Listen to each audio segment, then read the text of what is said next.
Hey guys, coming back for Teen Wolf, Season 5, Episode 15, Amplification, and you guys know that I've been pretty mixed with the second half of the season because most of it's been, this character is against Scott. We have to find a way to get them back into Scott's pack. By the end of the episode, boom, everything's okay. They're back into Scott's pack. They're back into Scott's pack. Nothing's different, and we move on to the next episode. However, this episode, that was definitely not the case. I loved this episode. By far, one of the strongest episodes of the season. I still don't think it's as good as the mid-season finale. I still think that's the best episode of this season. But I still love this episode. It was so tension-filled, and it did exactly what I wanted to do, because finally, we had an episode where not everything was resolved. It seemed like all these other episodes, things were wrapped up in a bow. There were definitely things they left open, but in terms of the character that they were trying to save, they were saved very well. And here it didn't seem that way. It seems like things are actually pretty dire, and I really love that blushing in this episode because it truly was fantastic, and I really did love it. So things jump into gear as the Beast roams the street of Beacon Hills. He's being chased by the police led by Clark, and Styles and Scott are on the way to the scene listening in on the police radio, and meanwhile there was a larger animal in town, and Styles is trying to radio in, tell the police to back off, and basically Stalinsky's yelling at him to get off the radio because obviously it's not his job to do that. And they continue to chase and realize that the Beast is headed for the hospital, and basically we see Melissa is evacuating the hospital when things start to go wrong. The Beast is in the hospital. Scott's mom lays eyes on it before but turns running, and already, we're off to a very intense start, and we see the Sheriff Scott and Styles arrive at the hospital, track the Beast to the 4th floor. They're moving gingerly through the torched halls before turning the corner. The flaming body of Parrish flies right past them, his eyes turn normal, and Stalinsky asks him if he's okay. He snaps out of a trance that he was in, and Scott looks closely. He finds strange red paw prints that turn into footprints, and obviously they don't know what this means. Obviously that's very strange. So right off the bat, I thought we were off to a great start, and Styles and Scott then meet with Deaton, who we haven't seen a lot of, and I'm glad that we did see Deaton again, because as we know, he was freed from the Desert Wolf, and honestly, I feel like that was all for the better, because we haven't gotten to see a lot of them going to Deaton to figure out what's going on, and I've always loved the scenes with Deaton, and I love seeing him again here. He tells them what he is about to show them isn't supposed to exist. He provides them with photos of human experimentation at Eichan House. The last photo is of a banshee who died screaming, and I'm gonna believe that that could have been Meredith. As we know, Meredith did die and everything. I don't know if that was necessarily her, but all the victims had holes drilled into their heads, and they weren't all banshees. So it's clear that this is the work of the Dread Doctors. They are the cause of this, and however, they realize that the Doctor wants to amplify Lydia's powers. It could kill her, and her dying scream could be so powerful, it kills everyone around her. So basically, all those things she saw of Meredith telling her you gotta use your scream, you gotta use your scream as like a weapon, is very interesting. Was this them torturing her? I'm not really sure, but this is definitely very interesting. So back at the station, Styles is trying to get Stalinsky to help with the extraction of Lydia, but there's nothing he can do legally, hinting to his son that it is up to the pack. They need to be the ones to do it. He really can't do anything. So Styles tells the team that they're going to make the key card that he stole work again, and they will need Kira's power to cause a brownout. And Malia asks how a brownout gets them into the closed unit, and Styles tells them they have 5 minutes of access with the key cards. Now, I was disappointed that the pack was reunited in the last episode, but again, I thought it was all for the better because it was just really great to see the pack back again. It's been a while since we've had an episode where all the pack is together to do something, take something down, and it was awesome to see. It really felt like we had a genuine army, and I really love seeing that. And I love that everyone really had something to do. Kira's power is going to cause the brownouts, and Malia's going to help her with that. So Malia has how a brownout gets them into the closed unit, and Styles tells them they have 5 minutes of access with the key cards. Styles is the only one that can get past the barrier, and once they grab Lydia, they leave. The power cuts back on, and if they don't save Lydia, they could lose her and other innocent people. So that's basically their plan. That's what they want to do, and I thought that was very well set because we know what their plan is, we know what they plan to do, and I definitely like that.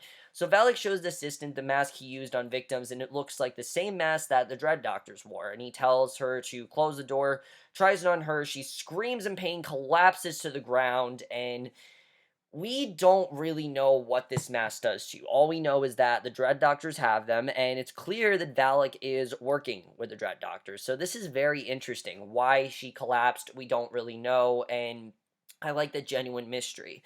So Scott and Liam grab a few body bags for their rescue. Liam says that they still don't know who the Beast is, because they don't. Obviously, they don't know much about the Beast of Gevadon, and Scott tells him he will find out. Now, surprisingly, no Gerard in this episode. Gerard's not here. I guess he just wasn't of service to them.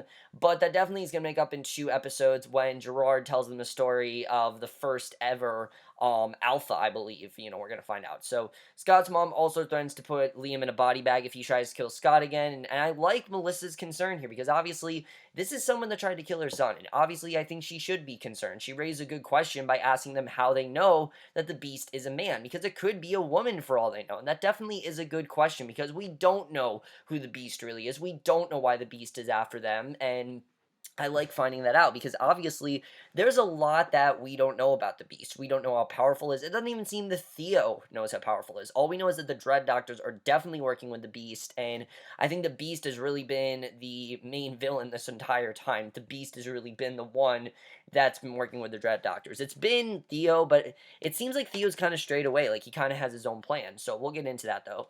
Styles convinces Parrish to join him on the mission, and Malia and Kira are working on Kira's part of the mission, which is to create the brownout. Things don't go too well, and they take off, but Theo's pack member Corey was spying on them. And Styles and Sky are still trying to figure out how the sneaker print they found might help figure out who the Beast is. They run to Theo in the library, and he offers them his help. He says that he and his team can make it through the mountain ash, but Scott can't, and he says he can help them or they can see who gets to there first. And Scott says that Theo probably thinks what everyone is saying, that Lydia has a bigger role in all this, and they don't necessarily know if they can trust Theo, but since he insists, I guess they just decide that he's a good person to help. But you can definitely tell that Theo has an ulterior motive. Now, what that is, I'm not sure what his ulterior motive is, but I'm pretty convinced that Theo definitely has one. I just don't know what it is.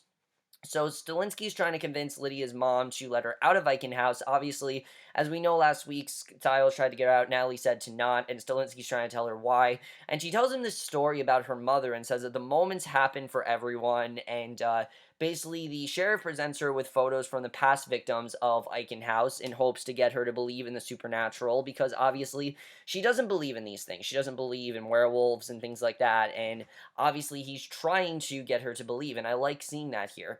But Scott basically, and Kira doesn't believe in her powers, but Scott tells her that she believes, and everyone else in the pack shares their belief. And Kira tells them that they are all crazy and that they're all going to die in a joking manner. And the team enters Eichan House, and Parrish joins in with a delivery to the morgue. And you knew the Parrish was going to get there because obviously this is Lydia. He wants to save Lydia, the love of his life, and I hope that this is setting up Lydia and Parrish, because I've been very tentative about getting Lydia and Parrish together, but after this, I feel like it needs to happen. It really does. I mean, Parrish, I'm pretty sure he's going to be the one to save Lydia, and we know that Parrish is going to fight the Beast at some point. That's what the prophecy says he's going to do, and definitely, I like the way they're setting up Parrish here, especially because Parrish now knows that he's a hellhound. He knows that that's true, and there's no one that's telling him he's not. He knows that's what's going on. I like seeing that. So Malia and Kira get a distraction from a naked inmate, head down to the electrical room. Scott, Styles, and Liam emerge from the other body bags that Parrish snuck in. They seem to be right on time, and Kira and Malia get in within 12 minutes to spare. Malia rips the box off the electrical wires and tells Kira that she can do it, and Parrish is waiting for the team, but the guards are now surrounding his, and I like seeing Malia and Kira working together, I gotta say that. That's something I definitely really enjoyed, is these two working together, very well done, and I definitely really like that. And of course, we've seen these two work together before, but we haven't again seen the pack really work at all in a while, and I definitely really love seeing that. That was something I definitely really liked. So Parrish is waiting for the team, but the guards are now surrounding his vehicle, seem a bit interested as to why he's still there. Scott and Styles make progress, but Malia and Kira are taking just a bit too long. It doesn't really seem like they're doing anything. They're definitely taking too long. Malia removes the rubber coating from the wires, and Liam, Scott, and Styles wait nervously. They're interrupted by a patient, causing the other orderlies to wonder what's going on at the other end of the hall, and Malia counts down from 10 seconds, and Kira finally grabs onto the wires, and it doesn't appear to have worked at all, and Kira says that she doesn't really know what she's doing, but she's hoping it works, and the patient almost gives Scott and the boys away, by Scott flashes his alpha eyes and shuts the patient up, which, that was awesome, I gotta say. I mean, just the fact that he intimidated that patient, I mean, that was awesome. I love that. So, and it really shows that Scott is not this great guy. I mean, I feel like they've really portrayed Scott as a goody good, and here it does show that Scott is willing to do some questionable things to save his friends, and he doesn't really care what he has to do. He's gonna do whatever he can to save Lydia, and I love seeing that. So meanwhile, Malia, who was a big doubter in Kira, has to give her a pep talk in order to get her to help to concentrate on helping their friend Lydia. And Kira manages to let her powers kick in, initiates the brownout, and I really like this scene because Malia was really thinking that Kira shouldn't use her powers because of what her mother was going to do, and definitely she realizes that she has to get her to do it. And however, Styles, Scott, and Liam are stopped by the fact that here there is no longer a keycard reader, and Liam suggests to just break the door down, and he and Scott get on the task, and meanwhile Theo and his crew look to have entered Eichan House minus Hayden. Hayden is the one that's keeping Deucallion company, and the way that Deucallion is kind of getting into Hayden's head, I really am interested in seeing, because he talks about how Hayden, is a lot more advanced, and he tries to get her to unshackle him and that he can help her, but she refuses. She doesn't believe him at all. He tells her that he will tell her about the talons on the table if she sets him free. He says he knows the talons were created by the Dread Doctors and that Theo is crazy if he thinks he can use the talons to absorb the power of the beast, and the Dread Doctors designs the talons for someone else, and if Theo puts the talons on, they're gonna kill him. So basically, it seems that Deucallion definitely knows more about the beast than Theo does, and this would make sense because we know that Gerard and Deucallion, they know a lot. They really do. And I really do like seeing that. And I could honestly see Gerard and Deucallion kind of not really joining forces, but I feel like Gerard is the person to talk about the beast for Scott's pack, and Deucallion is the one to do that for Theo's pack. And I'm definitely interested in seeing what's going to happen here, because it's clear that Deucallion knows a lot more about the beast and he knows what's going on with Theo. Is he going to let Theo get hurt? I'm not really sure, but I definitely feel there's going to be a bit of a power struggle there because he clearly has a lot of information and Theo does as well, but it's clear that he just knows more than Theo does. So Theo's other pack members continue to tear through Eichan House, and Liam and Scott are struggling with the door. Liam asks Scott to hit him, so Scott does so after Liam taunts him. He uses anger to help Scott break down the door. Styles rushes in to find Lydia, but when he gets her, her head has been drilled into, and Lydia tells him that he and the rest of the pack are going to die if they stay, and Kira and Malia are trying to figure out a way to get out, but they decide to lay low, and Lydia begs Styles to go as Valack makes his way to her cell. He enters, finds Lydia alone with Styles hiding outside nearby. Theo and his crew cause some more damage, and Theo tells the orderly that they are there for Lydia Martin, and we are now officially caught up to the flashbacks, because the flash forwards, because as we know, this second half of the season, that was the last flashback that we saw, is his pack getting there. So now we know why they're there, we know why Hayden wasn't there, and I like that. I like the way that they caught us up that way. So back in the truck, Parrish's eyes begin to glow red, and Parrish, this I think was really Parrish's, fully becoming the Hellhound. He has been the Hellhound, but this is him, like, now he really is a Hellhound. Natalie's trying to get into Eichan House when suddenly the gate opens and she sees the remains of a security guard, and I'm really wondering if Stilinski was able to convince her, because obviously he tried to tell her that these beasts are real and that she should believe him, and obviously she didn't believe him, but now it seems like I think she does want to get her daughter out of there. So Malia and Kira are on their way out of Eichan House. Valack tells Lydia that he amplified her abilities. She tells Valack that they found the symbol of Scott's pack and that someone is coming. It's not Scott, it was Theo and his pack of chimeras, and Scott and Liam can't make it past the door because of the mountain ash, but Liam realized that they have before. Scott raises his shirt and a fresh wound is there. Valack is being held up by Theo, who says he is looking for a Hellhound, and Parrish arrives just in time. He melts the door down, makes his way towards Theo. Styles is witnessing everything that's going down, and obviously, this is definitely something that he's going to be thinking about, and like I said, it definitely seems like Theo wants to track down Parrish. That's what he wants, and that's definitely very interesting. The fact that Valack wants to find Parrish, and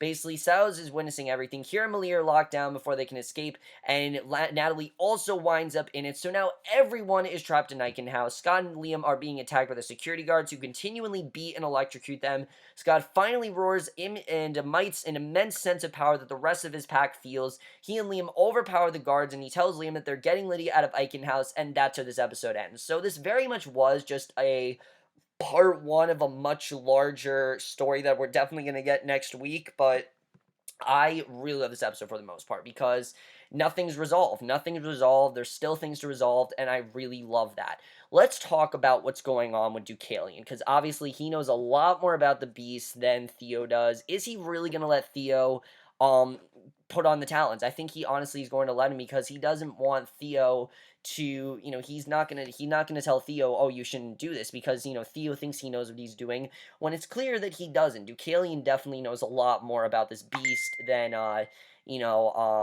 think Theo ever will. So I find all that very interesting. I'm definitely interested in seeing what's going on with that. That definitely really does interest me, and I can't wait to see what happens there.